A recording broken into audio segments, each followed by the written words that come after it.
Hindi lahat ng artista ay pinipiling manatili sa spotlight, pero may isang award-winning actress noong dekada 90 na tuluyang iniwan ang kasikatan para maging madre.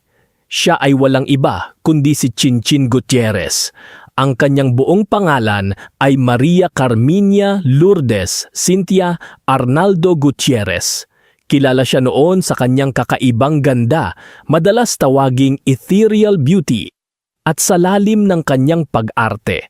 Kasalukuyan ng 57 taong gulang ang dating aktres. Pero bago pa siya sumikat, galing na siya sa isang pamilyang may malalim na koneksyon sa sining at pananampalataya. Ang kanyang ama ay si Hermes Gutierrez, isang botanist, habang ang kanyang ina naman ay si Cecilia Arnaldo, isang pintor at dating madre.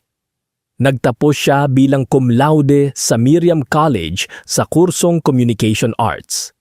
At bago pa man niya tuluyang iwan ang showbiz, nag-aral pa siya ng Masters in Pastoral Ministry sa Southeast Asia Interdisciplinary Development Institute. Nagsimula siyang makilala bilang model sa mga TV commercial kabilang ang Pantene noong 1995. Pero mas sumikat siya nang gumanap bilang Maria Clara sa Noli Me Tangere. Sunod-sunod na rin ang kanyang mga proyekto tulad ng Maalaala Mo Kaya. Dahil sa kanyang husay, nakamit niya ang ilang prestihiyosong parangal. Noong 1974, nanalo siya ng Best Supporting Actress sa Gawad Urian para sa Maalaala Mo Kaya, the movie. Noong 1976, nanalo siya ng Best Actress sa Asian Television Awards. At noong 1978,